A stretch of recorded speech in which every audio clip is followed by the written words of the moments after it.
Bonjour à tous, donc Mylène Germain. Je suis au 6 des Laurentides. J'ai les fonctions d'adjointe à la directrice du soutien à domicile. Mais j'ai la chance et le bonheur, et je ne le dis pas sarcastiquement, parce que j'ai développé depuis les dernières années une petite passion pour l'agrément. Je souhaite vous contaminer, vous qui êtes à quelques semaines de votre visite, cette même passion-là, même si c'est très ardu comme processus. Mais j'ai la chance d'être leader expert de port pour la sécurité à domicile. Donc, je viens vous présenter aujourd'hui. J'ai une courte présentation de quelques diapositives que je vais pouvoir vous rendre disponible là, sans problème après. Je vais la glisser dans le clavardage, puis vous verrez après ça, Nathalie, si vous voulez diffuser plus largement, là, il n'y aura vraiment aucun souci. Dans le fond, le fruit des travaux depuis l'hiver 2025 par rapport à cette part-là, puis également, suivant les dernières semaines, les discussions avec Sophie, comment ça va davantage s'appliquer la part pour les centres hospitaliers. Donc, comme c'est une courte présentation, ben, je me permettrai de faire ma présentation dans son entièreté, puis je prendrai les questions à la fin. Donc, je vous inviterai à peut-être les garder en tête, puis on va avoir du temps certainement pour répondre à l'ensemble de vos questionnements. Puis si on manque de temps, puis je ne peux pas répondre à tout, on se reprendra un deuxième temps sans problème, ou vous me les enverrez par écrit, puis je pourrai répondre. Donc, je vous partage mon écran. Est-ce que vous voyez bien mon écran? Oui? Super. Donc, rapidement, cette part-là, évaluation de la sécurité à domicile, c'est quoi les attentes? Qu'est-ce qui est attendu là, avec la part? Ben, ça prend une évaluation des risques à domicile pour chaque usager en début de la planification des soins et des services. Et c'est là la nouveauté de la part qui fait que les centres hospitaliers et d'autres services, prenons par exemple les services courants, GMF, ont également été intégrés dans la part parce que c'est tout le volet de planification des soins pour les usagers qui auraient à avoir des soins à domicile, que ce soit dans la direction du SAD, dans la direction de la santé mentale, dans la direction de la DPDRP également. Qu'est-ce qu'on doit faire? En fait, il doit avoir une évaluation des risques qui inclut l'environnement physique intérieur, extérieur, la salubrité, également des éléments sur l'usager comme la prise de médication, les chutes, différents éléments qui ont été développés à partir d'une grille commune, des critères communs là, d'évaluation. L'information qui est obtenue, ben, on doit l'utiliser pour planifier les services, puis également voir une prestation sécuritaire des services qui vont être faits à domicile. Et le point important, on doit le communiquer aux prestataires. Donc, dans le cas des centres hospitaliers, la communication va être beaucoup quand on va être en planification de congés vers les services, par exemple, de domicile qui prendraient le relais auprès de l'usager, ben, ça serait de communiquer qu'est-ce qui a été repéré comme risque. Puis pour vous donner un exemple concret, par exemple, nous, à domicile, quand l'évaluation plus complète elle est faite et qu'on voit qu'il y a des risques, on doit le communiquer aux prestataires, des fois des organismes communautaires, des entreprises d'économie sociale ou autres, qui vont aller chez l'usager donner des services pour assurer la sécurité de tous et de l'usager. Il doit y avoir une mise à jour régulière qui est faite là, des risques, puis on doit l'utiliser pour améliorer les soins et services qu'on offre à l'usager. Et évidemment, on doit communiquer les risques qui ont été évalués à l'usager, la personne proche aidante et les familles. Donc, la part, elle est assez complète, mais pour tout ce qui touche le volet hospitalier, on va être vraiment dans la première partie au niveau de dépister, dans un premier temps, des risques en vue de la planification des soins et services. Et le volet communication, évidemment. Qu'est-ce qu'on a fait depuis l'hiver 2025 pour soutenir l'application de la POR? On a développé une politique, une procédure et des formulaires de repérage dépistage, puis une grille commune avec les risques qu'on peut approfondir l'évaluation. Il y a également un audit qui a été développé, puis des outils là, entourant l'audit. Donc, l'ensemble des documents d'encadrement très larges pour l'application de l'apport sont développés puis sont accessibles. Puis, on a une page intranet où tout s'y retrouve. Vous avez l'hyperlien. Puis, chaque direction clinique a son onglet pour ses particularités qui s'appliqueraient à sa direction. Donc, pour la direction des services hospitaliers, c'est déjà intégré là, au niveau de l'aide-mémoire que je vais vous présenter un petit peu plus tard. On a décidé d'appliquer la part dans les Laurentides. En fait, on a vraiment ciblé 3 étapes au niveau de l'application. Une première étape qui inclut vraiment tout ce qui est repérage, dépistage. Et vous, c'est vraiment à ce niveau-là que vos équipes-là viennent agir au niveau de l'apport. Ensuite, il y a toute l'évaluation des risques à domicile, puis la réévaluation en continu des risques à domicile également.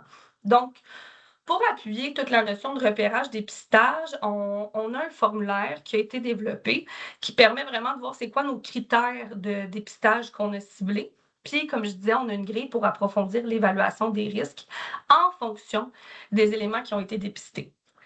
Également, on tenait absolument à ce que les éléments de l'apport s'intègrent dans les processus cliniques existants.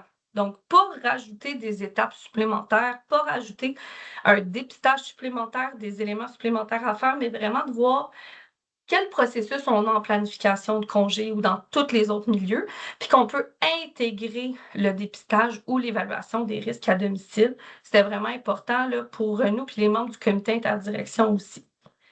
Puis chaque direction clinique était responsable d'élaborer puis de déterminer sa propre marche à suivre, justement, avec les outils qui étaient disponibles. Puis de déterminer est-ce que j'utilise les outils tels quels ou est-ce que je les intègre dans des outils qui sont déjà existants et je réponds aux critères communs. Donc, on laissait vraiment une belle latitude pour ne pas être en imposition de formulaire ou quoi que ce soit. La vision, un peu, là, pour résumer comment vraiment on a travaillé cette part-là depuis la dernière année et demie, c'était vraiment de guider l'intégration de l'apport, dans le fond, qui était de privilégier son arrimage dans les processus cliniques existants pour s'assurer que les équipes s'approprient de manière durable l'apport, pas juste un checklist qu'on fait, mais vraiment que ça s'intègre dans cliniquement ce que les équipes font et que ça prenne du sens.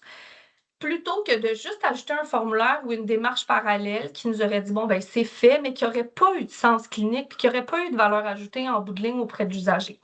Donc, le choix a vraiment été de mettre en place un cadre de pratique avec des outils concrets, puis qu'on laisse une latitude aux directions cliniques de dire, ben soit vous adaptez les outils dans ce que vous avez d'existant, ou bien vous utilisez les outils tels quels parce que ça répond à votre besoin, puis vous les intégrez dans votre processus clinique. Donc, voilà pour la vision. Plus spécifiquement, bon là, j'avoue, je l'ai changé plus tôt, là, j'étais encore, sur, direction des soins infirmiers. Donc pour les services hospitaliers, comment l'apport, elle s'applique? Vraiment, comme je vous disais, c'est toute, l'évaluation des risques en début de planification des soins et services. Donc quand on va aller vers une planification de congé, puis l'usager qui aurait besoin, de soutien à domicile ou autres services qui se feraient à domicile, c'est vraiment là que l'apport commence pour les services hospitaliers. Donc, il a été déterminé d'utiliser le formulaire Mieux vous connaître, qui est en déploiement, je pense, dans pas mal tous les milieux, pour que tous les éléments du dépistage sont dans le formulaire Mieux vous connaître. Puis, au moment de la planification de congé, il y a une révision du formulaire. Puis, s'il n'est pas complété, là, on peut aller compléter le dépistage des facteurs de risque, puis on transfère vers le guichet qui est approprié. Donc, à la droite de la diapositive, vous voyez l'aide-mémoire qui a été développé pour vraiment soutenir l'application concrète de l'apport avec 2 moments très distincts, dont un premier moment durant l'épisode de soins, donc les rôles de chaque personne avec les processus qui sont déjà en place, donc la complétion du formulaire Mieux vous connaître, après ça, l'équipe de soins, l'infirmière, puis quand on tombe en planification de congé, les rôles et responsabilités de l'infirmière et ensuite les rôles et responsabilités de l'infirmière gestionnaire de cas, de la brigade RAD et des intervenants réseau, s'il y en a. Donc, c'est vraiment mis, puis il est déjà accessible, l'aide-mémoire.